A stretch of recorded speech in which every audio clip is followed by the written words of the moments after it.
Bienvenido a mi canal de audiolibros. Si todavía no lo has hecho, por favor, suscríbete. Me ayudaría muchísimo si lo hicieras. En este momento estamos leyendo la obra clásica Frankenstein de Mary Shelley. Capítulo 12. Elizabeth pronto se reunió con nosotros. El tiempo había operado grandes cambios en su aspecto desde la última vez que la había visto. 5 años antes, era una muchacha bonita y alegre, a quien todos querían y mimaban. Ahora, era una mujer, tanto en la estatura como en la expresión de su rostro, que me pareció absolutamente adorable. Su frente, despejada y amplia, daba cuenta de una sobrada inteligencia unida a una gran franqueza.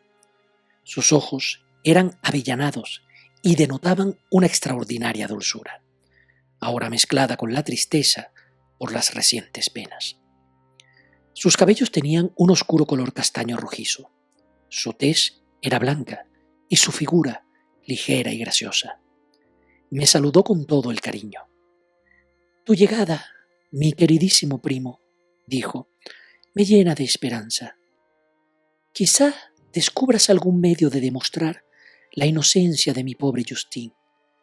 Ay, Dios mío, si la culpan de asesinato, ¿quién podría estar seguro? Confío en su inocencia con tanta certeza como en la mía propia. Esta desgracia es el doble de cruel para nosotros. No solo hemos perdido a nuestro querido niño, sino que, además, un destino aún más cruel nos va a arrebatar a esta muchacha, a quien sinceramente aprecio. Oh Dios, si la condenan, no volveré a saber qué es la alegría jamás. Pero no la condenarán, estoy segura de que no la condenarán, y volveré a ser feliz de nuevo, a pesar de la triste muerte de mi pequeño William. Es inocente, mi querida Elizabeth, dije, y se demostrará. No temas nada. Tranquiliza tu espíritu con el convencimiento de que va a ser absuelta. «Qué bueno eres», contestó Elizabeth. «Todos los demás creen que es culpable, y eso me hace muy desgraciada, porque yo sé que eso es imposible, y ver a todos los demás tan decididamente predispuestos contra ella me hacía sentir perdida y desesperada». Comenzó a llorar. «Mi dulce sobrina», dijo mi padre, «seca tus lágrimas. Si es inocente como crees, confía en la justicia de nuestros jueces y en mi firme decisión de impedir que haya la más mínima sombra de parcialidad». Pasamos unas horas muy tristes hasta las 11, cuando estaba previsto que comenzara el juicio. Puesto que el resto de la familia estaba obligada a asistir en calidad de testigos, los acompañé al tribunal. Durante toda aquella maldita farsa de juicio, sufrí una verdadera tortura. Se iba a decidir si el resultado de mi curiosidad y mis experimentos ilegales eran la causa de la muerte de 2 de mis seres queridos. El primero, un niño alegre, inocente y lleno de alegría. La otra, asesinada de un modo aún más terrible, con todos los agravantes de una infamia que podría hacer que aquel asesinato quedara registrado para siempre en los anales del horror. Justine también era una buena muchacha y poseía cualidades que le auguraban una vida feliz. Ahora todo iba a quedar destruido y olvidado en una ignominiosa tumba. Y yo tenía la culpa. 1000 veces me habría confesado culpable del crimen que se le achacaba a Justine, pero yo estaba ausente cuando se cometió, y una declaración semejante se habría considerado como la locura de un necio, y ni siquiera podría exculpar a la que iba a ser castigada por mí. Justine parecía tranquila.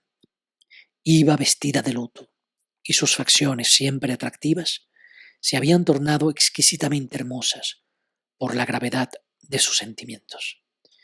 Incluso parecía confiar en su inocencia, y no temblaba, aunque había muchas personas mirándola e insultándola. Toda la piedad que su belleza podría haber suscitado en los demás fue arrasada por el recuerdo de la enormidad que, se suponía, había cometido. Estaba tranquila, aunque su tranquilidad era evidentemente forzada, y como su confusión se había aducido anteriormente como una prueba de su culpabilidad, se esforzaba en mantener una apariencia de serenidad. Cuando entró en la sala del tribunal, miró a su alrededor e inmediatamente descubrió dónde estábamos sentados. Las lágrimas parecieron enturbiar su mirada, pero se recobró y una mirada de triste cariño pareció atestiguar su irrefutable inocencia. El juicio comenzó, y después de que el abogado hubiera sentado los cargos contra ella, se llamó a varios testigos. Algunos hechos casuales se confabularon contra ella, lo cual habría asombrado a cualquiera que no tuviera una prueba de su inocencia como la que tenía yo. Ella había estado fuera toda la noche en la cual se cometió el asesinato, y por la mañana temprano había sido vista por una mujer del mercado, no lejos del lugar donde posteriormente se encontró el cuerpo del muchacho asesinado. La mujer le preguntó qué hacía allí, pero ella la miró de un modo muy raro, y solo le devolvió una respuesta confusa e ininteligible. Regresó a casa alrededor de las 8, y cuando alguien le preguntó dónde había pasado la noche, contestó que había estado buscando al niño, y preguntó vehementemente si alguien sabía algo del pequeño. Cuando trajeron el cuerpo a la casa, sufrió un violento ataque de histeria y tuvo que guardar cama durante varios días. Entonces se mostró públicamente el retrato que la criada había encontrado en su bolsillo, y un murmullo de indignación y horror recorrió la sala del tribunal cuando Elizabeth, con voz temblorosa, admitió que era el mismo que había puesto en el cuello del niño una hora antes de que se le echara en falta. Se llamó entonces a Justine para que se defendiera. A medida que se había desarrollado el juicio, su rostro se había ido alterando. La sorpresa, el horror y el dolor se hacían ahora muy evidentes. Y a veces luchaba contra sus lágrimas, pero cuando se le pidió que hablara, hizo acopio de todas sus fuerzas y habló en un tono audible, aunque con voz temblorosa. «Dios sabe que soy absolutamente inocente», dijo, «pero no espero que me absuelvan por lo que vaya a decir aquí. Baso mi inocencia en la simple explicación de los hechos que se aducen contra mí, y espero que la reputación de la que siempre he gozado incline a mis jueces a una interpretación favorable, allí donde alguna circunstancia aparezca como dudosa o sospechosa». Entonces explicó que, con permiso de Elizabeth, había pasado aquella tarde, cuando se perpetró el crimen, en casa de una tía que vive en Chene, una aldea que se encuentra aproximadamente a una legua de Ginebra. Cuando volvía, alrededor de las 9, se encontró con un hombre que le preguntó si había visto al niño que se había perdido. Aquello la asustó y pasó varias horas buscándolo. Entonces cerraron las puertas de Ginebra y se vio obligada a permanecer varias horas de la noche en una granja. Pero, incapaz de descansar o dormir, se levantó muy pronto para volver a buscar a mi hermano. Si había llegado cerca del lugar en el que yacía el cuerpo fue sin saberlo, y no era sorprendente que se hubiera mostrado confusa cuando aquella mujer del mercado le hizo algunas preguntas, puesto que estaba desesperada por la pérdida del pobre William.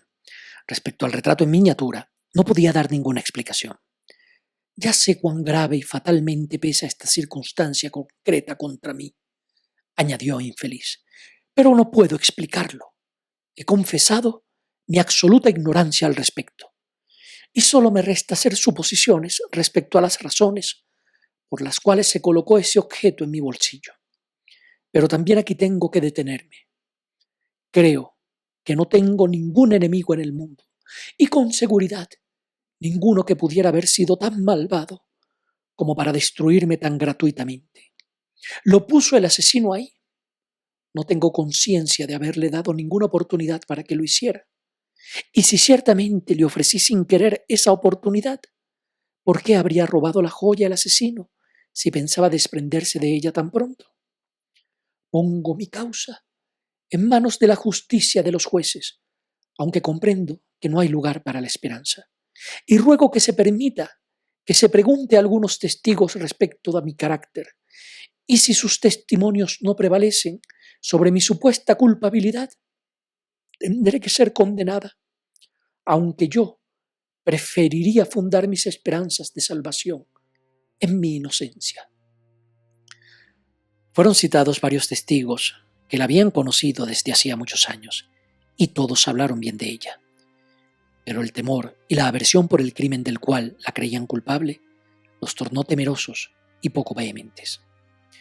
Elizabeth vio que incluso este último recurso, su disposición y su conducta excelentes e irreprochables, también iba a fallarle a la acusada.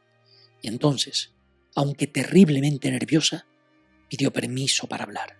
«Soy», dijo, «la prima del infeliz niño que fue asesinado, o más bien su hermana, porque fui educada por sus padres y viví con ellos desde mucho antes incluso de que él naciera.